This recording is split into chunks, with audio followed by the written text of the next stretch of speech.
Ayubowan, Vanakkam, Namaste, and a very good evening to everyone. I'm Dilshad Maksrood from Sri Lanka. Today, I have the honor of serving as your host on behalf of the International Association for Quality Education and the Ministry of Education, Province, Sri Lanka. The International Professional Development Program for Educators is a joint educational endeavor by the International Association for Quality Education and the Ministry of Education, Province, Sri Lanka, in collaboration with the collaborative partnership of universities, organizations, schools, and educational leaders from the global community. First of all, I would like to welcome Dr. Rashmi Tyagi ma'am, the Indo Sri Lankan Educational Ambassador, for having for giving us a great contribution to the association. Thank you so much, ma'am. We welcome you for the session. And also, it's my great pleasure to welcome our esteemed speaker for today's session, Dr. Neeraj Mohan Puri, the principal of Modern Sandipani School, Pathankot, and CBSE District Training Coordinator and Resource Person, India. He has over 2 decades of experience in education, dedicating his career to nurturing academic excellence. He specializes in strategic planning, team leadership, curriculum development, and relationship management. As a seasoned researcher and CBSE engagement expert, he strives to create sustainable and inspiring environment. He will do lecture series on transformative leadership and strategic management for advancing educational excellence. Today, he will do his first session on transformative leadership for quality education. Principal Sir, we are truly delighted to have you with us on behalf of the International Association for Quality Education and the Ministry of Education, Province, Sri Lanka. And on behalf of our participants, I warmly welcome you to this session. So, sir, the stage is yours. Thank you and namaskar, Dilshad ma'am. It's indeed an honor and pleasure for me to address this lovely audience today. My special thanks to Rashmi Tyagi ma'am for recommending my name and Kamal Goda sir for considering me to interact with the educators from Sri Lanka. So, namaskar, uh, invigorating evening to all of you. Today, I would be talking, and as this is a session on transformation leadership, so today's my topic is please allow me to share the screen. It will be enhancing leadership skills. By and large, we'll try to touch and cover the school's leadership. As we all come from education background, I believe most of the participants here, they are principals or teachers from Sri Lanka or neighboring countries. So, dear friends, here I am, Neeraj Mohanpuri. And thanks for your lovely introduction, ma'am. So, please allow me to start the presentation. So, we'll be talking about leadership at school level and how we can upgrade ourselves as an effective and efficient leaders. I would request all the participants here, please keep the chat box active. Let's make it very, very interactive session. Let me not only talk to the screen, I would be very happy and grateful if all of you will keep on sharing your insights, your inputs through the chat box, because this is a digital protocol. You may be unmuted due to certain reasons, but still the learning exchange of ideas should not stop. So before we start the session, I would love to understand from all of you that what do you understand from term leadership? So please share your own point of view about leadership very precisely in the chat box. What do you understand from leadership?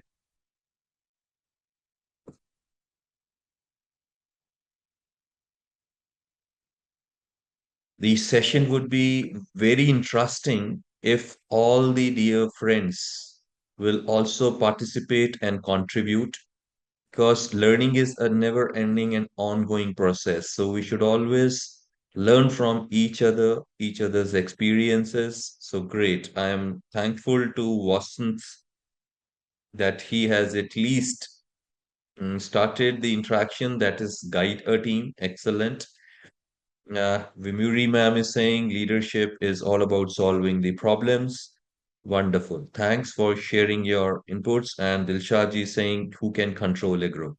Thank you. Please keep participating, keep pouring in your ideas. So here we go. I hope my screen is visible and I'm audible, Dilshad ma'am. Yes, sir, you're audible, sir. Yes, sir. Great. Yes, it's audible and also the screen is visible. Right. Thank you. So again, please be active in the chat box so that we can timely finish the session. Can you please identify and mention the name of this gentleman?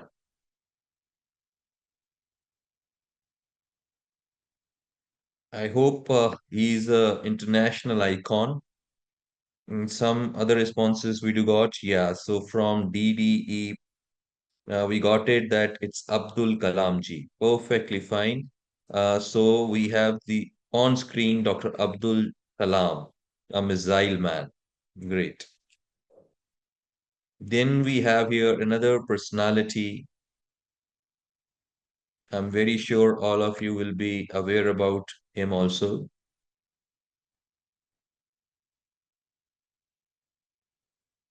Great.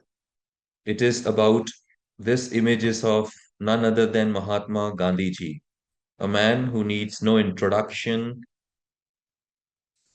This I'm very sure you all will be aware about. Who is this person on the screen?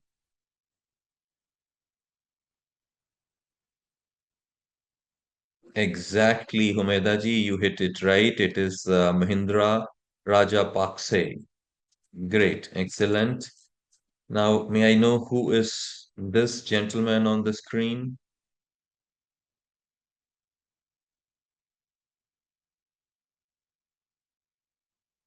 Again, and another person with international acclaim, Mr. Modi. Can you please share the name of this personality? Exactly, none other than Mother Teresa. You are absolutely right.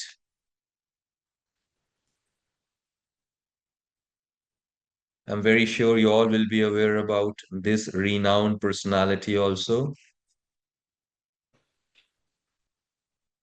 I'm very happy that you are regularly participating.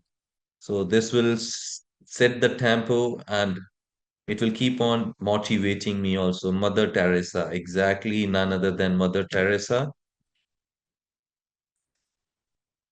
All of you would be very much familiar with this global leader also. Yes, exactly none other than Donald Trump. So you would be surprised. What is the purpose of showing these images? And who is this personality? This spokesperson? Yeah, Muralidharan. None other than Muralidharan, a great spinner of all time from Sri Lanka. So, will you please share what's common among all these personalities? Let's make it, as I said, a very healthy session where all of you share your inputs. What do you think was common in all these personalities? It's only one thing that they all have been the leaders. I have shown you the images from different walks of life, may it be a sports person, a spiritual leader, a philanthropist, a politician.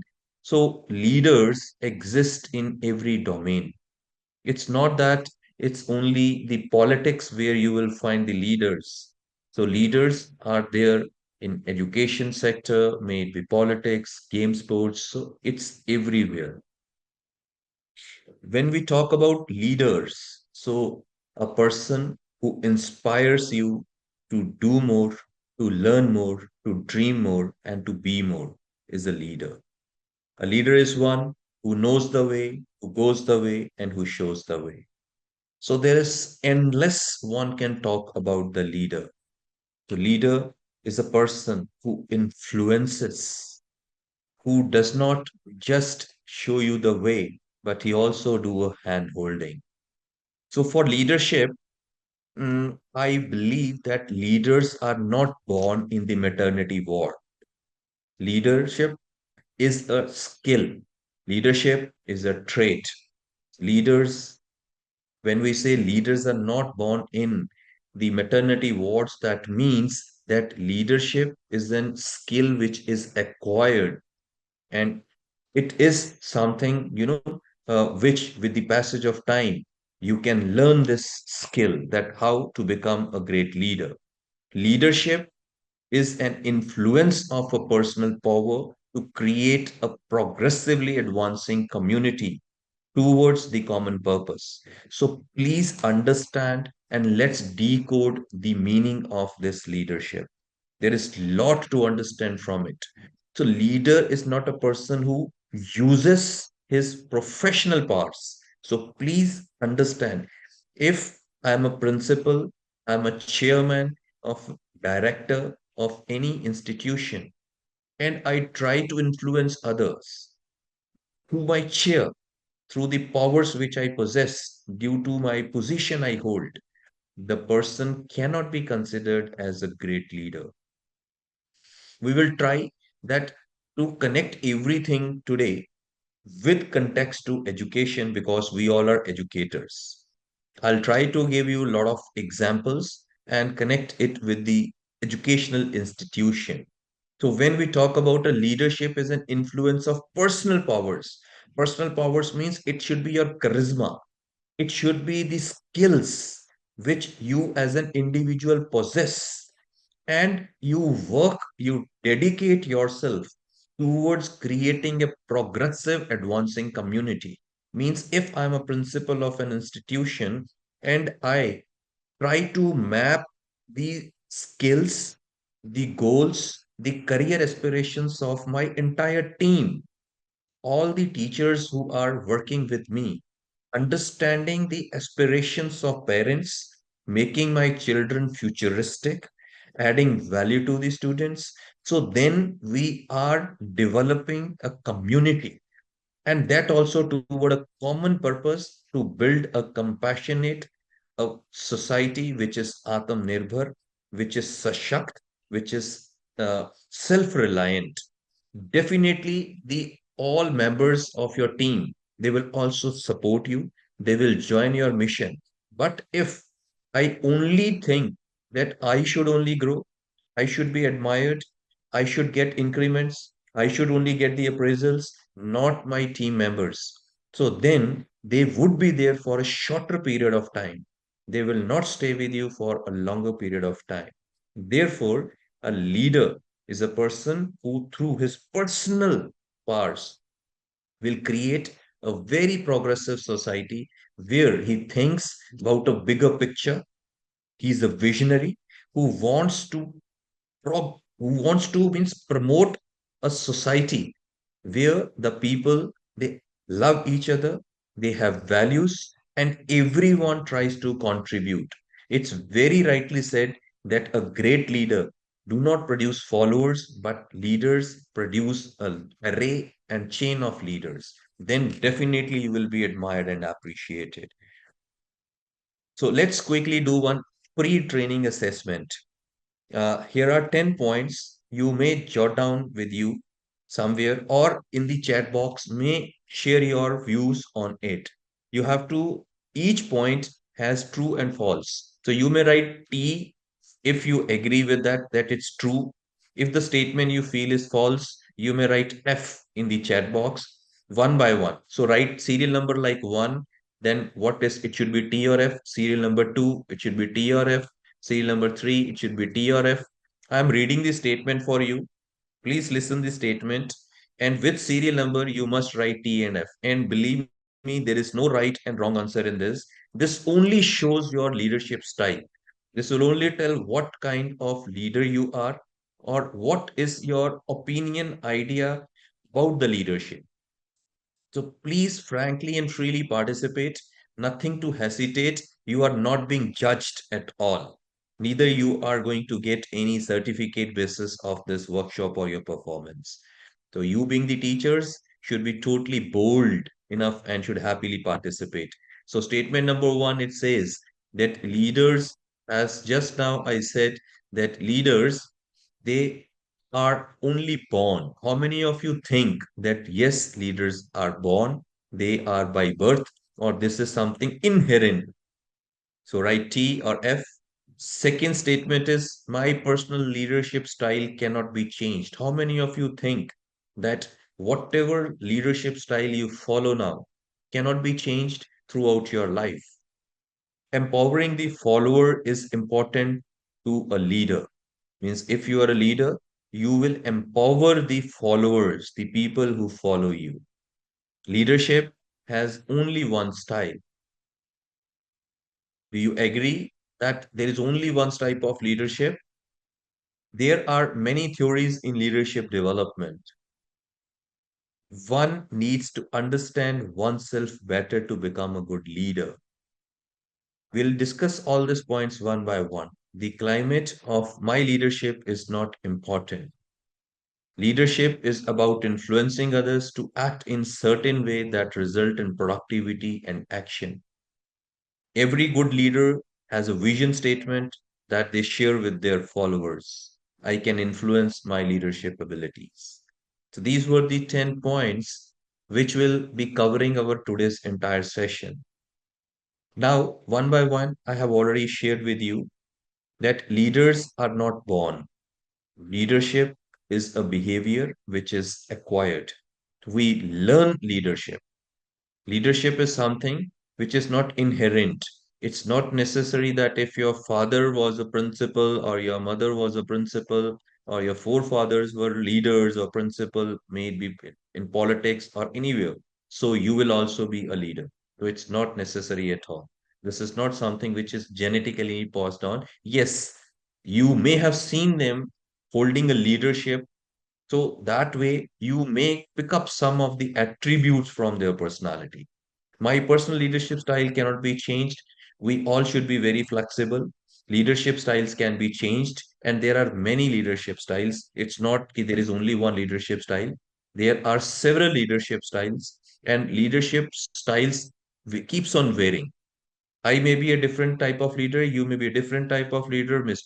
Dilshad may be a different type of a leader. Ruzana can be different. So leadership style varies from person to person, and we cannot say that someone's leadership style is wrong. There is nothing right and wrong. Every leadership style is right. It kept on evolving as the time changed. Of course, the leadership style depends upon the climate, the environment in which you are working. Your leadership style always influences the people, and the leadership is, every good leader definitely should have a vision statement, because if you do not have a bigger vision, you cannot make your team work along with you, because leader shows the way. It was said in the beginning of the session itself, leader knows the way, he shows the way, and he goes the way. So leader is one who influences and produce the next line of leaders. He will not produce the followers. He will empower the team members so that they can also emerge as a leaders. If your principal passes on lot of duties to you, they assign you different roles, responsibilities, you should happily accept it. Normally, we have seen in the institution that when a teacher is being called and told ki, okay, you will be transport in charge, then some teachers we say ki you would be a coordinator for cultural activities. Another teacher is assigned that you will be taking care of hospitality department, or you'll be in examination in charge. So that way, more and more roles, responsibilities are assigned to you in your domain, in your area where you do work. So this is somehow that principal trusts on your capability, and they want you also to become a leader, a future leader. So please do not shy of accepting the responsibilities and happily grab and look forward for these opportunities. So Peter F. Drucker has very rightly said that effective leadership is not about making speeches or being liked. Leadership is defined by the results, not the attributes. So, see, at the end of the day, if you are a parent, you are sending your child to an institution, you do not want that school should have a flamboyant building, they keep on doing a lot of activities. At the end of the day, by your demonstrating, by your advertisements, through social medias, if we keep on claiming, we keep on boasting about ourselves, that is all useless. At the end of the day, parents would feel happy, will feel satisfied if their children are progressive. They are improving, they are acquiring new skills. May it be communication, may it be in game sports, may in drama, may it be confidence, their social values, their moral values, their academic skills. So when the child or children, they are acquiring these skills. So that is the result, that is an outcome or output of the efforts which school entire team is putting in. So this is what a good leader, they will be admired for. These are some of the key traits of a leader.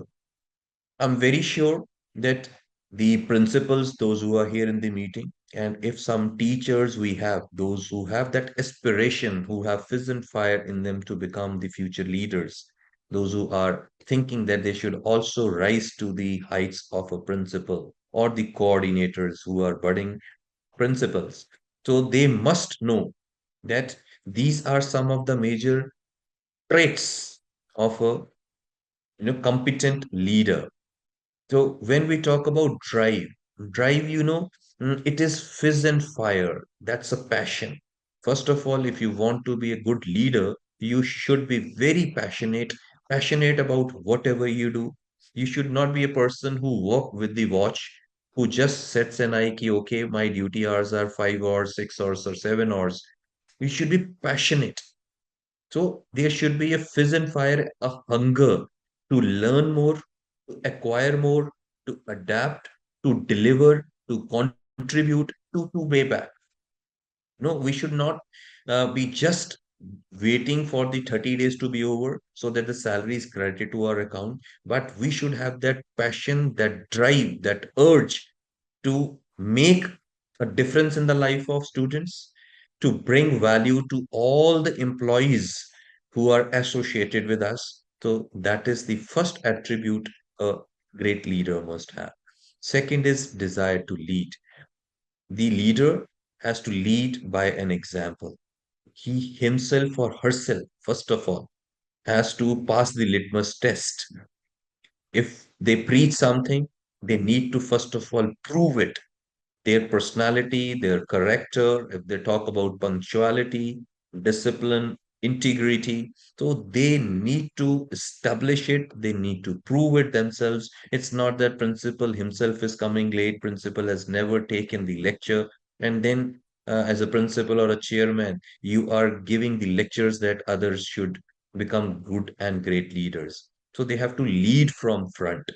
They must have that urge, yes, that if people are looking upon me as a leader, then I should demonstrate all these attributes. Next is integrity. So, integrity is all about ethics. Just now I said being punctual, being honest, being disciplined, all the good values, whichever you may imagine or you think that your leader, your principal of the institution should have. When the teachers children, they look upon the teachers that they are their role models, so then they have to demonstrate it, they have to display it. Self confidence, a great uh, trait of a leader. See, there should be a strong self belief. What may come, I can resolve the problems. uh, Daring, or person who is die hard determined, very perseverant, who never gives up. We all will encounter problems in our life. It's not about the problems being faced or falling down. It's about how quickly you bounce back, that how swiftly you managed the challenge, how beautifully you have combated it, how nicely you tackle the difficult times or testing times. So you should have that self-confidence in yourself, that self-belief, strong system ki what may come, I can solve it, I can fix it, and I can resolve the issue. I can find a pass out of the mountains. I strongly believe that there is no company which is manufacturing locks without the key. If there is a problem, solution definitely exists. Maybe I'm not able to find it, but yes, solution is there for the problem. So we, as a leaders, as an educational leaders, I must say, because we are the nation builders, so we need to be very much self-confident. May it be confident about the content you are teaching, may it be the decisions you are taking, may it be the problems you are resolving. So we all need to have that self-confidence, self-belief in us. A strong self-belief system will always make you a very competent and effective leader. Next is intelligence. Of course, every leader should not only have the high IQ level, but at the same time, they should have the strong cognitive skills. Along with that, their EQ, that is emotional quotient, need to be strong. They should be very good at social quotient as well as the adversity quotient. It was during Corona that these another quotients were also discovered. So we need to be sharp, we can quickly anticipate the problem. We can quickly and immaculately, impeccably plan the, as a principals, you have to strategize so many things during the year, may it be your academic plans. It is about all the activities you have to do. It is about HR policies, about liaison with the government and compliance with all the government rules, regulations with the law of land. So you have to be, of course, smart, intelligent, and sharp. Job relevant knowledge. As a teacher, if you are teaching mathematics, you are social science teacher, you are a language teacher, so you need to have a good command over your subject. Only then students will respect you. Similarly, as a leader, if you are a coordinator, you must know all the roles, responsibilities, and you should be strong that if there is a principal, if there is a chairman, he's a director. So at any capacity as a leaders, you are leader here. When we talk about a leader in education sector, it does not only mean as a principal. Yes, of course, principal is a leader. There's a hierarchy, but all of you should not underestimate your powers also. Never think that you are just an employee and you are coming to an institution for for getting a salary after 30 days of your work. Have that high privilege. Have that self-esteem I talked about. Always think and act that you are a principal of the institution. You are owner of an institution. When you will enter your workstation, when you will come to your school with this strong belief that yes, I'm not an employee, I'm just not a teacher, and then every decision which you will take will be a very, very respectable decision. You will feel yourself as honored and proud member of the institution. So you must have a good command on whatever area, at whatever role you are working. As a principal, just now I told that there are various areas where he should have the entire knowledge. May it be all the CBSE circulars which are coming, all the practices, the policies, the SOPs of the institution about transportation, about examination, about HR. So each and every subdomains, the one should be having a good command and good knowledge. It's very rightly quoted that little knowledge is a dangerous thing. So as a principal, as a teacher, or as a coordinator, so you must have lot of knowledge about your domain, about your area. These are few of the leadership skills which will definitely make you a prominent leader who is always admired and respected. First and foremost on the top comes is communication. Now, when we talk about communication, it's not only communicating in English. You should be fluent. You should be not fumbling. You should have a clarity of ideas. Language is just a medium of communicating, conveying your ideas, your opinions, your point of view. So language should never be a barrier. But yes, you should be very strong in the communication skills at any level of the institution you are working. Next is persuading and influencing. How you dress up, how you talk, how you resolve the conflicts, how you give solution to the problems, how you tackle with your class 4 employees, class 1 employees, how you strike balance between your personal and professional life. These all things leaves an impact on your team, on the students. So a great leader should have an influencing personality. It is not only about the dress up, but it is about all the gamut of things just now which I shared with you.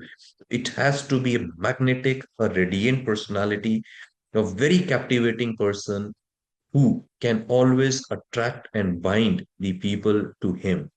So that comes with the power of your personality. In the beginning, we studied and we discussed about that leadership is all about influencing with your personal parts. So here, this is how we can connect it.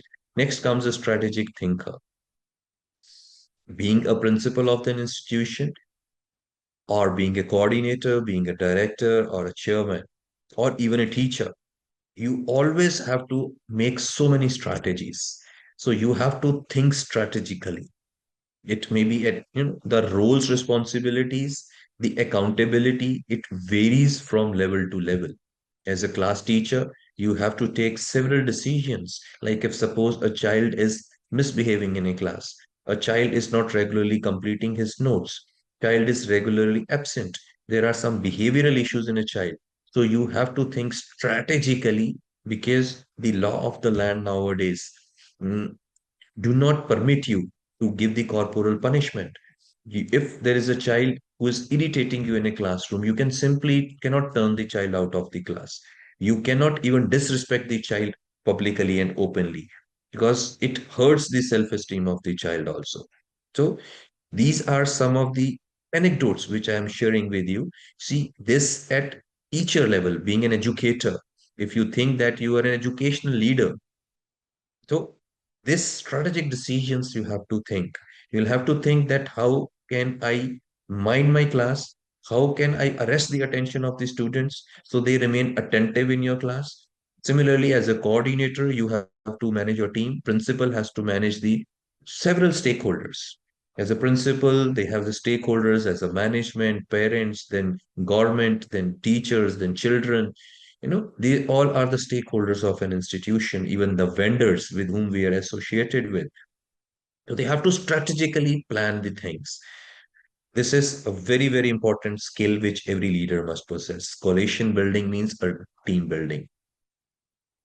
A great leader will always try to bind all the team members. He will try to maintain the interest of every teacher. If I am a great principal, then I have to do career mapping.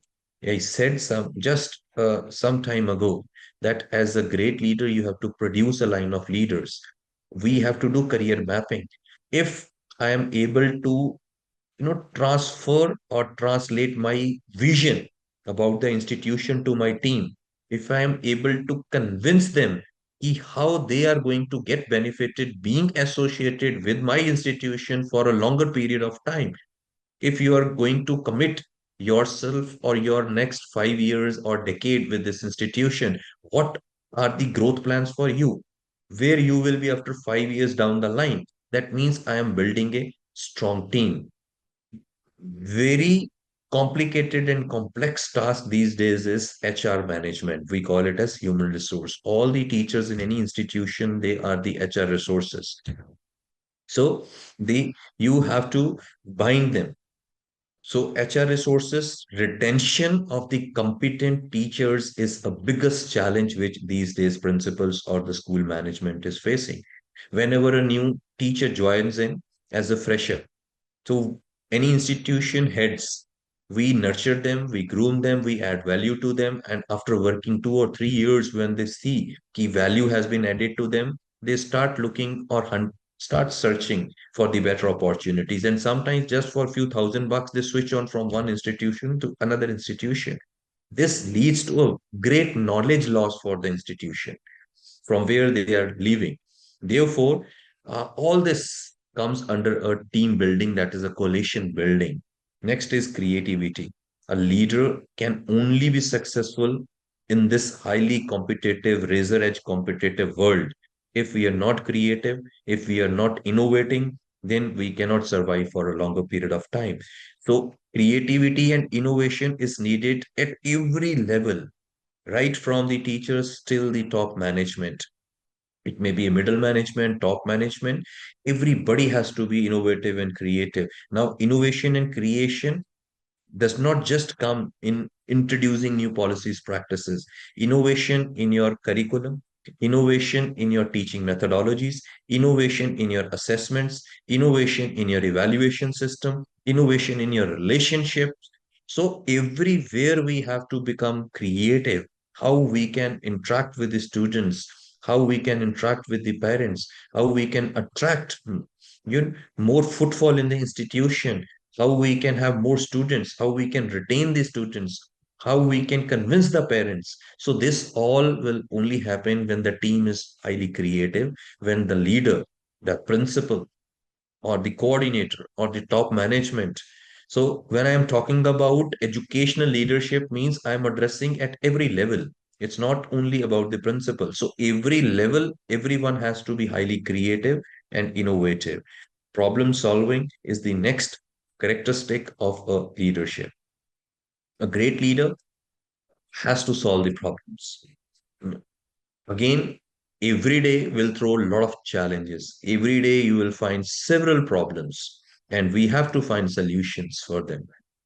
Being very patient, and even again by using your innovation, your creativity, you should try to fix the problems and resolve. Find a very amiable solutions for the problem. Next is listening.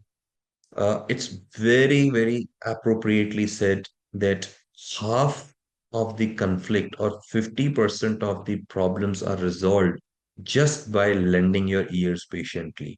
Whenever there is a problem, I'll just put it in this way. For an instance, that there has been a clash, a teacher has slapped a child, or there is a clash between two children, they have fought.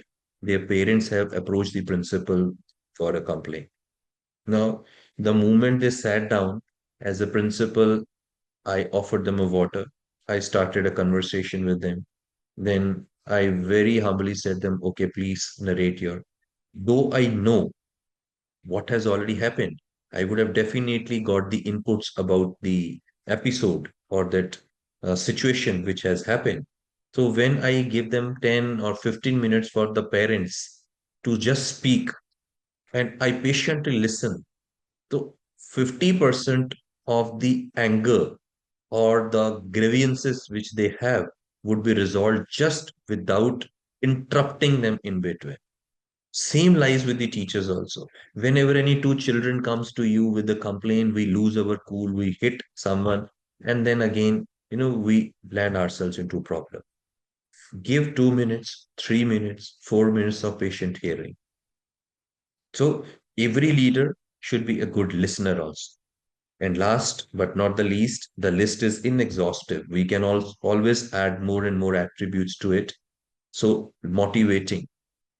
If you are a good leader, you would always inspire your team. All of us, with the passage of time, need some kind of inspiration. We all need motivation because the rough and tough life, it breaks us. It Its situations sometimes are such that discourages us. We get demotivated due to some reasons. Sometimes we have put in very high efforts, but the results may not be mm, as per our desire or as per our expectations. So these all situations sometimes discourages us or pulls us down. So we need some kind of motivation. And the motivation for every person is different. Some gets motivated just by public appraisal. Some gets motivated just by a written compliment, maybe of monetary reward, some with a gift, some with just simple praise words, a certificate, a medal, just having a cup of coffee sometimes. If suppose a principal invites two or three teachers, appreciates and admires in the morning assembly, or have a cup of coffee with them, or just simply says them, okay, you share your ideas or opinions. So even with the small, small things, a small WhatsApp message, a complimentary message, uh, can also bring a smile, can motivate the teachers. So, of course, leader has to be a great motivator. Now, there is a difference in the term manager and leaders. Sometimes managers or the people who manage the things, they start thinking themselves as a leader. It's not everybody can simply use the word leader with them. Ki, yes, I am fulfilling all these things, so I am a leader. You should be able to influence someone. You should be able to make a mark. People should look towards you as a solution provider. They should look upon you as a role model. They always think ki if they approach you, they will get the right solution or best advice. That means you are influencing. This means you are a leader. So managers are the people who do the things right. They are the people who just take the instructions.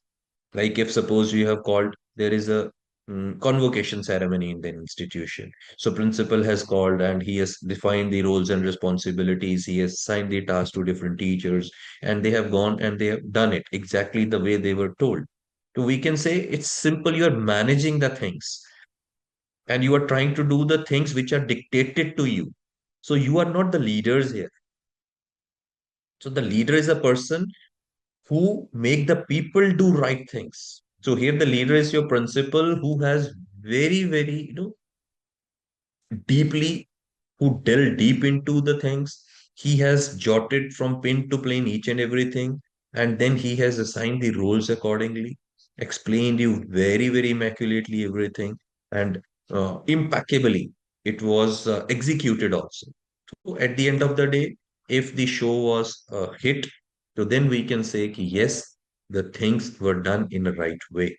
So that is a leader who would again inspire the people, who got the things done from them in a right manner, in a right way, and right things. That is a leader. Again, this slide will make you understand the difference between manager and leader. The manager will only focus on the things. You have given a task, so he will just focus on the task. Whereas the leader, he will focus on the people. Now, as a principal, very simple. If we have principals here, there are so many profiles which we need to assign to the teachers. And then we see, ki, okay, who is right fit? So that is the leader. He knows कि from my team of 30, 40 or 100 teacher, who is competent and capable of doing or handling which department? Who is good in handling kindergarten? Who is good in handling games and sports? Who is good in handling examination? Who can do the adjustments? Who is good in cultural activities? Who is good in hospitality, transportation? So there are number of areas for which, as a principal, we have to assign roles. So the leader will focus on the people. He will not focus on the things. The followers and the managers will focus on the things. Similarly applies for the class teacher also. Whenever, let us say, there is a declamation competition, debate competition, there is a cultural activity, you have to decorate the board, you have to do a calligraphy, you know. In my class, who is good in debating, who is good in drawing, who is good in art and craft, who is good in singing. So then you focus on that child. You are a leader. Whereas the child who has been assigned that task is a manager at that time because he's focusing on the task which is assigned to them. So this is a difference in a manager and a leader. So manager will do things right, but leader will do the right things. So there is a difference. Then manager will only plan, but the leader will inspire. Your principal, he called you, there was let's say parent teacher meeting. So he inspired you all. Yes, you can do it. You were hesitant and reluctant to take a particular job and role or responsibility. Let us say there was an internal promotion. They have to promote any of the teacher, an old experienced teacher or maybe young teacher who has recently joined 1 or 2 years. They want to promote that teacher as a coordinator or as an HOD or a dean. So now the leader, the principal, he would have inspired, he would have seen that yes, this is the right fit. So and so possesses that traits, that characteristics, that attributes can be promoted. So they focus on the people, they inspire, they influence and motivate.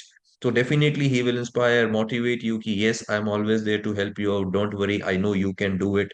You have that all the skills in you. So he is encouraging you so that you can take this you know, complicated or take this new role for which you already have never performed anything. Then they try to build, they do not control the things. As a manager, you will try to control the things, but they will build new things. Last and final, that is when you are managing things. So you would be given a list of do's and don'ts. So you are strictly following it. So as a manager, you follow the rules, whereas leader creates the rules. He shapes, he frames, he prepares the SOPs. They'll create the framework of anything. They will envision something. So that's a difference, being a manager and a leader.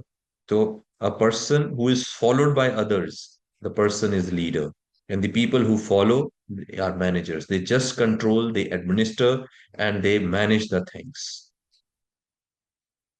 Principles of leadership.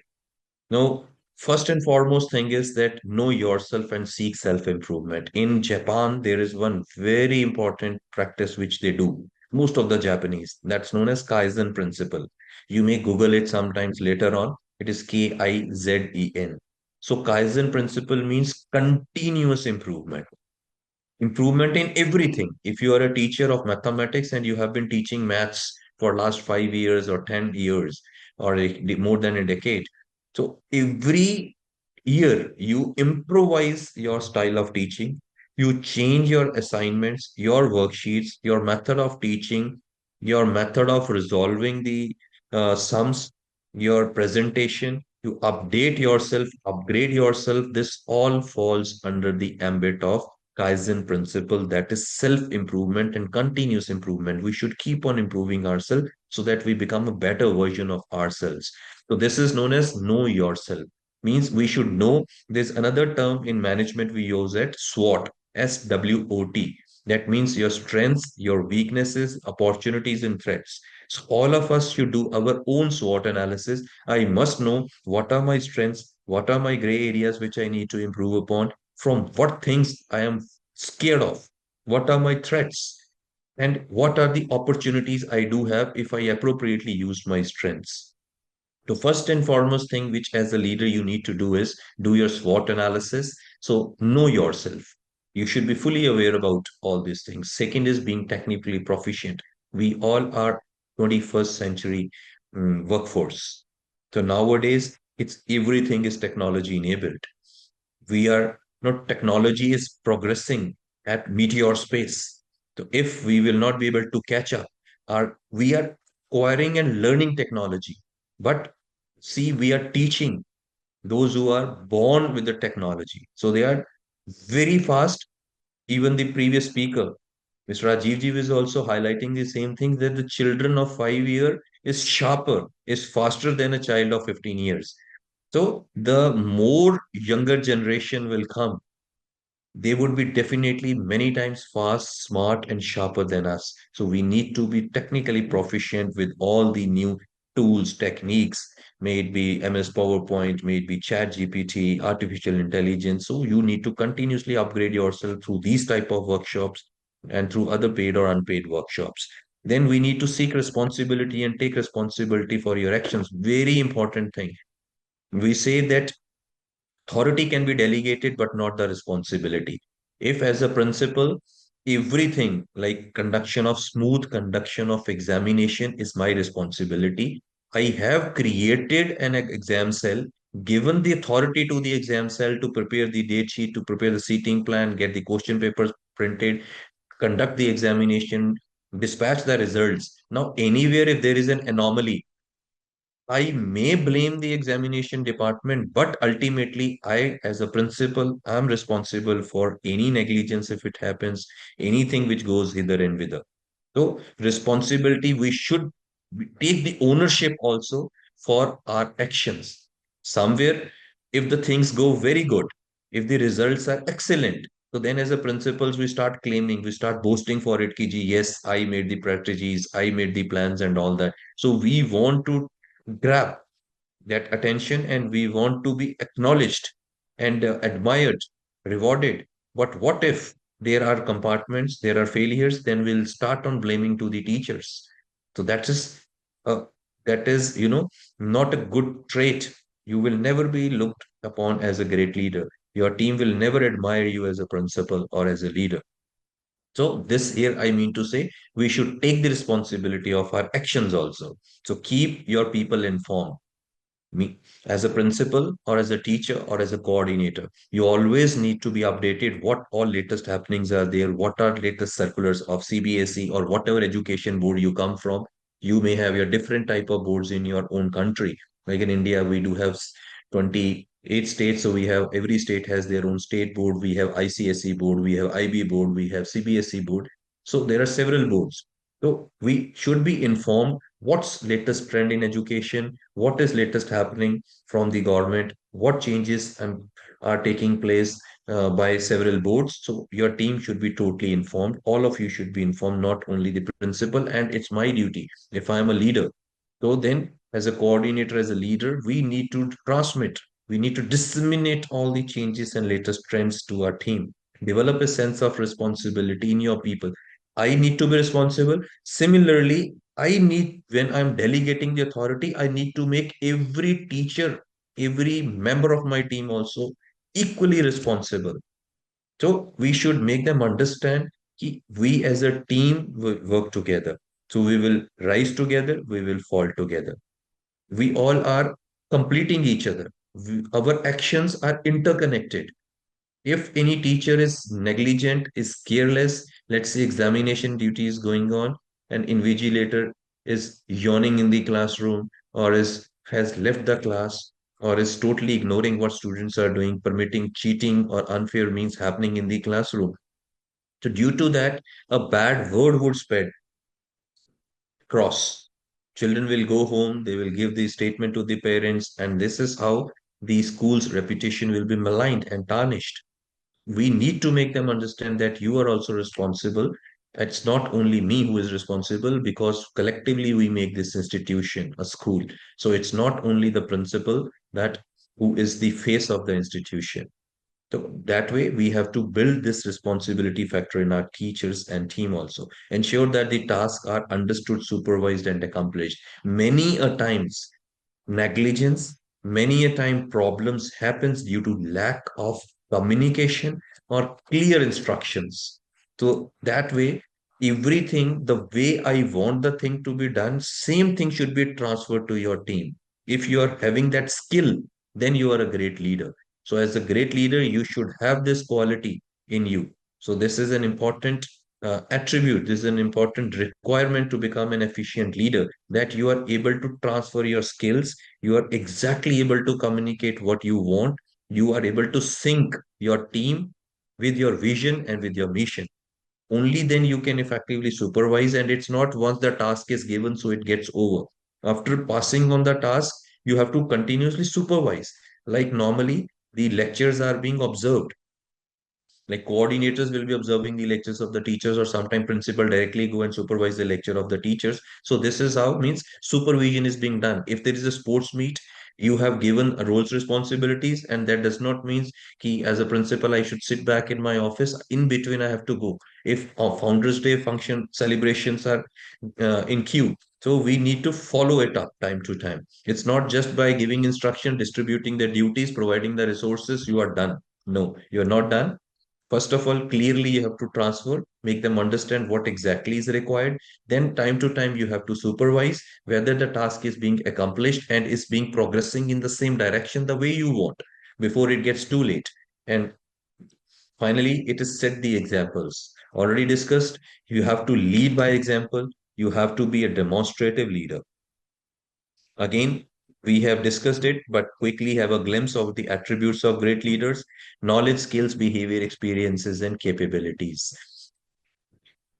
If I talk about like educational leader at teaching level or as a principal, so what is most important? You must have a lot of capabilities. You should be a skillful person and you should always be ahead of others. Why someone will come to you to get some advice? how you are going to resolve the conflicts, how you are going to provide the solutions to others' problems. So that's only possible when you have this all five traits. That is, you are very knowledgeable. That would only happen when you are updating, you are upskilling yourself regularly. So you should have all the skills, may it be decision making, may it be your communication skills, interpersonal skill, intrapersonal skills, critical thinking skills, all the 21st century skills you must possess at whatever level you are working. Behavior. We have to be empathetic. It does not mean कि when the power comes, so you become rude, you become reticent, arrogant. So that's again, no one loves to work with such kind of a person as a leader. No one would love to be part of your team if you are always no arrogant, always anguished, reprimanding your team, never giving the credit for the good things. So behavior has to be an exemplary behavior. Experience, the more we work in different sectors, automatically you start getting an experience of it. But experience always come as much as we have hands on. Now, for getting experienced, some this is a myth. People think that experience only comes with the age. Yes, it do comes undeniably, but at the same time, I believe more the exposure, higher the experience it is. Now, I would just love to quote here one small, anecdote about me.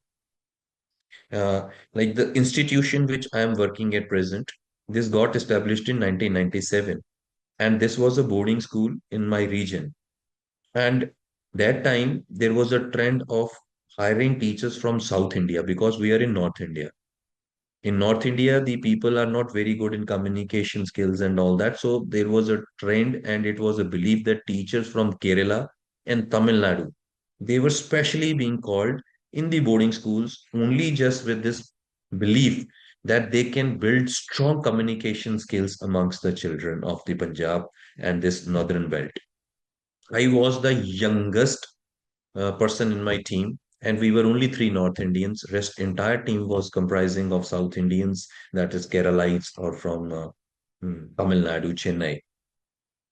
I was only 22 when I joined service, and in this entire region, I am the youngest principal of boarding school. At the age of 28, I became principal. Now, why I am connecting it? It's not self. I am praising myself. Here, I'm telling you about experience. Just after joining, I was appointed as a TGT mathematics. After my joining, within 2 months, I was given an examination department. After 4 months in new academic session, I joined in October. In December, I was given examination department in charge. In April, I was immediately made a coordinator. Then in the month of October next year, within 1 year, I was made the chairman for all the public relations. Then I was made a hostel in charge. Then I was made an examination. So this way, so many departments, one by one, were given to me. So even within the 2, 3 years, there was no area in the institution which I was not aware about. So, being very young at age, it was an exposure of all these things which made me experienced. So, this is why I have shared this small story and small anecdote that it is not the age, it is about the exposure you get. Same exposure as the teachers you need to give to your children also. The students, why we say the children, those who are in metropolitan cities, like I am not very much familiar about the demography and geography of Sri Lanka, but if I talk about India, we normally consider, like we people from Punjab, we often say to, when we talk in social gatherings, when we talk with our children, that the children from Mumbai, children from Hyderabad, children from Chennai, or from NCR, that is Delhi, Ghaziabad, and all these are far more advanced as compared to children of Punjab belt. That's because of the exposure they get. So it is the exposure which you as a teachers need to give to your children. And if you want to rise from a teacher to HOD to dean to coordinator to vice principal, administrator, principal to chairman to director, anything, that would only happen by two things. First, you should have that vision, fire, and a big dream. First is start dreaming. So don't be miser in dreaming. At least you do not dream at, "Ki, yes, I can also become a principal." So when you are not dreaming, you can never get anything in life. I read somewhere that one cannot get more than you dream or you think. If you will only think uh, that how can I become a principal, how can I become a coordinator, I do not possess that skill. So that first self-belief is missing in you. As a pilot of your own life, as a pilot, no, as a captain of your own life, you still do not have that remote control. You do not have self-belief. Yes, I can do it. Then how some institution head, how a chairman, how a director can give you that role and responsibility when you doubt yourself, your capabilities and your competencies. So this is how a great leader is a package, is a complete package of capabilities, experience, behavior, skills, knowledge. If you have right combination of all these things, so then sky is even not the limit for you. You can rise to any heights at any age. Age is just a number. We can now find young workforce taking huge responsibilities on their shoulders. Now, last few slides we are left with that are very, very important, and it's about the leadership styles. So when we talk about leadership style, can you please jot down something that what type of leadership styles you know? It's your turn. I have been continuously speaking for long. I want you to participate. Please mention in the chat box what type of leadership styles you are aware about. So am I audible? Are you am talking to no communication, Dilshad ji? It's not a leadership style. Communication is one of the characteristics or it's a trait or attribute. Styles of leadership, no, the way we say methods of teaching, he like demonstration method, role play. Yes, exactly. Shoshazna and no, smart is not. It's democratic is correct. Autocratic is absolutely right. Yes, Nihalji, you have hit the nail properly. So this is now last few slides are left. We will talk about, yes, exactly. Shashna is a very well transformational leader. I think someone is Googling out there. Anyways, so let's take it from here. There are actually several kind of leadership styles, and leadership styles keeps on changing from time to time, and no leadership style is wrong. It all depends upon your personality. It depends upon the work culture you do have. It depends upon the situation. So we'll be discussing different type of leadership styles. So you try to identify what kind of leader you are. First is autocratic. Someone just quoted, and this is the oldest method of this autocratic, democratic. These were, somewhere in 1939s, these methods were introduced. So, autocratic, very simply, means a kind of leadership style where you are very authoritative. Let us say a principal who do not want the team to contribute in decision making, who make fixed rules regulation and just conveys ki, yes, this is these things, and this is how it is to be done. That's it, straightforward. Is very rigid, is very strict. In simple words, you can say who is very strict. So that is the oldest style of leadership that is known as autocratic leadership. Second is democratic leadership. Research has shown the democratic type of leadership is very successful leadership. They are also known as participative leadership style.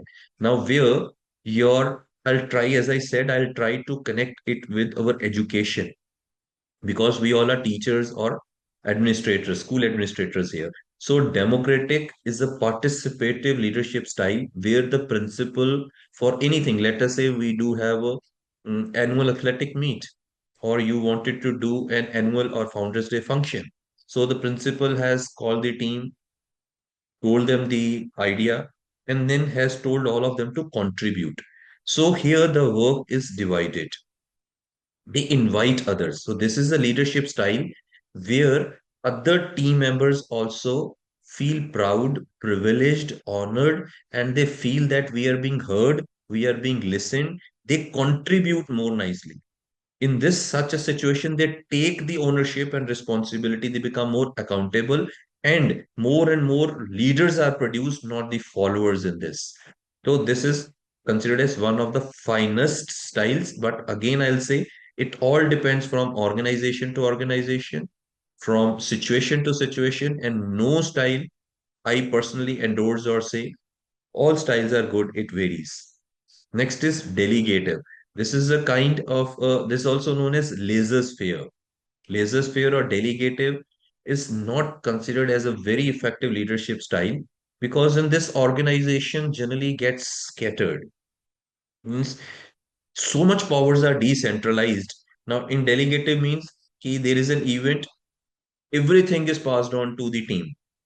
Means there is no leader who will bind them, who will control their actions, who will show the direction. Simply everyone is told, and you can say the principal do not want to, is not very effective, is not very good decision taker, is not very good in the skill of problem solving. There is a challenge or there is a situation, he has given it to the team, do it your way, whatever you wanted to do. So in this way, people will be divided, the work gets too much decentralized. Everyone will do the way they want it to do. So it is just like a situation of a you have a football, but you don't have a goal post. So everybody is confused where to go. And there will be a lot of interference of each other. It will be chaotic kind of a situation. So this is not considered very good leadership style. Yes, it may work where size of organization is very small. Next is visionary leadership. When you talk about, Modi ji, or you talk about some other principals who have a great vision, we say that, yes, my principal is very visionary principal. These are the people who always have a very long-term plan in their mind. They have futuristic ideas. They involve the team into it. They transfer their ideas to them, and you know, they motivate them, they inspire them so that they should also buy my vision. Because then only in a synchronized way we all can move in one direction. So this is called a visionary leadership style. And then is affiliative leadership style, where the principal is very empathetic. Let's say one teacher has come, discuss the problem, ki sir, in my home for a leave purpose, ki some catastrophe has happened. So he will think it by heart. He will not think by head. Very emotional person whose EQ level is very high, whose social quotient is very high, who believes in human values. So this type of leadership style is known as affiliative leadership style. Next is pace setting. Pace setting also can be called as a trend setter. So they are the people who believe in doing new things, who innovate a lot, who research a lot, who are pioneers, we often call as. So you will definitely see some institutions in your city or some principals, some teachers who always come with something new, something unique, something different, who are continuously, they keep on doing, trying something or other thing new. So they are the pace settings or pace setters or innovator leaders. So that type of leadership style where they encourage others also to be very innovative, be very creative. So that type of leadership style is pace setting leadership style. Transactional leadership is where you have a particular situation, and this is something which is not a consistent and constant leadership style. It is for some particular movement. Next is your transformational leadership, where you transform the things, where you are highly flexible, where you are ready to take more risk. And that type of leadership style is transformational leaders because they are very proactive. They are never passive. They do not shy of taking the risk. So they keep trying something new or other thing and bringing new things into their institution, into their organization, trying something new which others have not yet tried. So they are called transformational leaders who will even change the life of their team members also. Coaching is something like hand holding, where let us say a principal has hired five new teachers. So he will make them sit, will teach them, train them about each and everything, how to talk in the class, which students are naughty students, how to tackle with the parents, a list of parents. Ki these are parents who are cranky parents. These are the children who will never complete their work. These are brilliant children, or he will tell about all rules, regulations, policies, proper orientation, everything. We can say proper induction orientation is done. That type of a leader is known as a coaching leader. And bureaucratic leader again is a very older style where you have a hierarchy. Let us say you do have a CEO, then you do have your principal, then under principal, vice principal, then as many departments you will have. For every department, there's a different coordinator or dean or HODs, then there are HOD. So when you have a proper hierarchy, as it is in defense, as it is in police services, so that kind of setup is known as a bureaucratic leadership style, where the orders, instructions, suggestions flow from top to bottom. Everything is decided on the top, and others are just given the instructions to follow. They are very rigid with the reward system, rules, regulations, SOPs are very, very fixed, very strict. So no deviation is expected from it. That is style is known as bureaucratic style. Now, very recent style which is popular these days, it's a very new leadership style that's known as servant, SERVANT. Yes, जो नौकर होता है, so that new leadership style has emerged, that is known as servant leadership style. With the young workforce, 21st century workforce, we call them as Generation Z. So there are even different generation, from baby boomers to generation of millennials. Baby boomers were there, then millennials were there, then Generation X, Generation Y, Generation Z, and now the Alpha generation. The students who are coming in your kindergarten and lower primary, grade one, they are known as Alpha generation. So we are addressing Alpha generation also and Z generation also in our schools, in K-12 school. So servant leadership style simply means a style in which, you know, we we are flexible. We follow all these things. Let us say today's situation is I have to be very, very strict. I want ki genie examination department mein exactly this is what I want. And if there is a parent teacher meeting or there is a cultural event, I have become democratic. I told ki, okay, these five items we have to do, and you all give your suggestions. And then again, like I have a plan that we want to set up a robotics lab, we want to set a journalism club. So that is something I'm a visionary leader. So it's a culmination depending upon the situation where you become flexible and customize your policies according to the need of the workforce. You know, with 21st century teachers, if we will be very rigid, if we will be very strict, autocratic style or authoritative style, they will leave the job. They will find, because they have a lot of job opportunities now. If I am giving 15,000 to my one teacher and I'm always reprimanding the teacher, I'm not giving any free periods to them, not giving any holidays, cutting down their casual leaves, cutting down their salaries, I don't respect them, I'm always annoyed with them, publicly I humiliate them, they will leave, they will not stay with me. Someone has come to ask for a leave and I bluntly denied it, not understood ki yes, there is a compelling or pressing situation at home. I'm not at all emotionally, my emotional quotient is very low. So that person will leave the job because that same 15,000, if not 15, 14, he will get in some another institution. So there is no dearth of jobs these days for 13, 14, 15,000 unless and until you are working at the strategic level. So job crunch is there at higher level. As a teacher, there is no problem at all. Every institution is running short of good and competent teachers. So, in servant leadership, we customize, we change our policies, our practices according to the situation and need of the employees. मेरा employee क्या चाहता है मेरे से? Accordingly, I change my policies and practices. That is why it is known as, you know, this servant leadership style. So, with this, we come to the end of the session. Any kind of doubts you do have, so house is open. You can always stay connected with me. This is my Insta ID. I'm there on all the social platforms. Uh, I would be happy to help you out. Any kind of suggestions, any kind of inputs you want to give, or anything you want to ask, please feel free.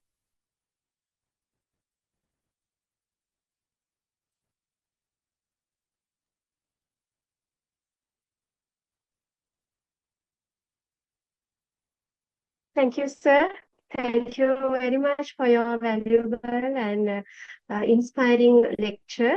So, before moving to the interactive session, I would like to invite Mr. Nihal Gunaratna, the Secretary of Ministry of Education, Uva Province, to speak a few words.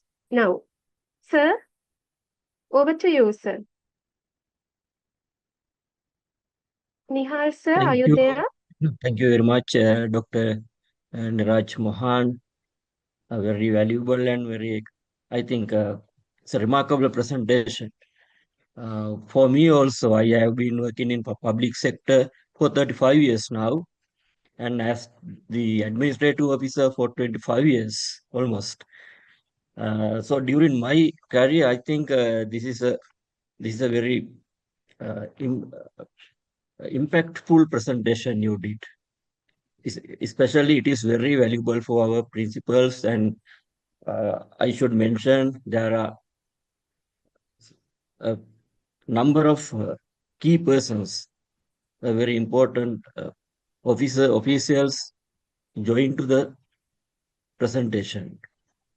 So I think it is very important for us to uh, build up our leadership skills. Thank you, Rasmi Tyagi ma'am. You are now you are we feel you are like our Sri Lankan Yes, ma'am. sir. You are right, sir. I also feel, and the whole, And both the countries will feel that way for education at least. Thank you, sir. and Thank you, sir. I, Thank you I would so like to much. invite our Sri Lankan participants to uh, say something and appreciate and contribute to the session. I think still they are there. Thank you, Dr. Yes, sir. Niraj. It's my Before that, pleasure, sir. I would like to welcome our dearest Rashmi Tyagi ma'am to speak a few words. Rashmi Tyagi ma'am, over to you. Yes. Thank you very much, everyone, and Gun Ratna, sir. And of course, it was a wonderful leadership talk today. And I don't want to ask any questions because he made clear everything. And as the time is passing by, I think everybody want to uh, take leave and rest. So there are questions. Only one question I will ask him. What do you understand? Mean by the creativity for a leader? Like you said that the skills should be there, and you said some other things. But how a leader can be creative? Please give me that answer, Neeraj, It's a Dr. Neeraj. very, very, very appropriate question. Wonderful evening to Rashmi ma'am. You are yourself a veteran and legendary, so I need not to express and explain anything. You are a very well versed, nationally, internationally acclaimed personality in yourself. See, according to me, when we say creative and being innovative, it's very simple that let us say about the same presentation. If next time I am told to give presentation exactly on the same topic, I should change the content. I should bring something different anecdotes. I should be able to add some more, no, my presentation skills. So that is being creative. If I talk about bringing creativity as a principle in an institution, that means every time we organize parent-teacher meeting, so that should be some new element should be brought to it. Let us say if this time we have not shown the progress card to the parents, so next time it should be shown. Next time we could have the more anecdotes about each child. Next time we can prepare the children's progressive map individually that how child has progressed. Let us say there is a student. We may have 6 months if PTM is happening after 2 months in these 2 months, which areas, the same SWOT analysis, like how the child has improved in communication skills, how the child is improved in his literature skills, how the arithmetic skills, how much social skills child would have improved. So this way, every time we do something, even the same thing, we have to bring creativity. To put it Oh, another way, if we have to do some assessments, now let us say the even CBSE says that we should be very, very creative and innovative in assessments also. Now, assessments does not mean only pen and paper test. For an example, I have completed one chapter. The traditional and the conventional method is ki after the chapter is over, we wanted to check the understanding of the student, so we will announce ki tomorrow you will have a written test. So this is a conventional method. Now I want to do it in an innovative way. There are several ways. I can say to all the class children ki tomorrow we'll have a quiz. We can say tomorrow will you go prepare full chapter, you'll have a demonstration. I can randomly ask any one of you to deliver the lecture. So this will build all the 21st century skills, and the child is assessed also. If I am able to deliver the lecture tomorrow in the classroom, that means I have a complete understanding of the topic rather than just cramming question and writing it in a copy and getting some marks. If I tell the students Very ki, good. okay, you will prepare a presentation. So this is the different ways of we can assess. Now what we have done is we have linked our languages, English, Hindi, Punjabi, three languages we teach. We have linked it with the IELTS. In IELTS, there are four domains. One is reading, listening, writing, and speaking. So we give children listening opportunities. We play a audio. We give them a sheet. They read the questions, listen the audio, and they take it. So this is a listening test for going on for the languages. We tell them ki creative writing. We give them a flashcard. They have to pick a card, and based on that card, they have to speak something. So this is the speaking skills being assessed by the child to Oh, understand his very, command over the language. So this is how you can bring innovation in all the processes. very good. Very good answer. Thank you so much, sir. And there is a small request. If you can share your PDF with Jana Kamalgoda, sir, it would be really grateful, sir. Ji. Thank you, sir. Are there any questions, teachers? If you have any questions, you all can answer. And by the way, sir, Nikeshala Jairatna ma'am and Humeida teacher has thanked to you in the chat box. And Humeida teacher has said it's very clear, innovative, and interesting session. Actually, the first session about managing stress, mental stress, it was very impressive and very valuable session, sir. Thank you so much. Very good. Are there any teacher? I think Yes. I have a good opportunity today. It's very important for the leaders who are leading the school. As a principal, I think this is a good session which I attended after a long time. So I thank you all of you for arrange like this Zoom lectures, and I request to continue for a week. We can have like these lectures. It will be very helpful. Thank you very much, all of you. Good night. And on behalf of Sri Lanka, I would like to thank for the entire team, including Dr. Niraj and Kamal Goda, my friend, my Kamal Goda, and all the participants. And I wish to see you in Sri Lanka near future. And I invite you to come to Sri Lanka and share your experience and knowledge with our Sri Lankan teachers and principals. I think it will be very grateful and very golden opportunity to Sri Lanka. Thank you very much, Dr. Mohan, and good night. Thank you. Thank you, sir. Thank you, sir. Thank you. Thank you very much, sir, Dr. Neeraj Mohan, sir, and also Rashmi Tyagi ma'am, and Nihal Gunaratna, sir, and also Janaka Kamal Gode, sir, for having such a wonderful session today. So thank you very much once again, and good night. Namaste. Good Namaskar, night. good night to all of you. Thanks to the entire team of International Organization of Quality Education, Rashmi ma'am, Kamal Goda ji, and the entire administration from Sri Lanka for giving me this chance and a platform to interact with the Sri Lankan faculty. Thank Good you. day to all of you. All the best to Good everyone. night, sir. Take care.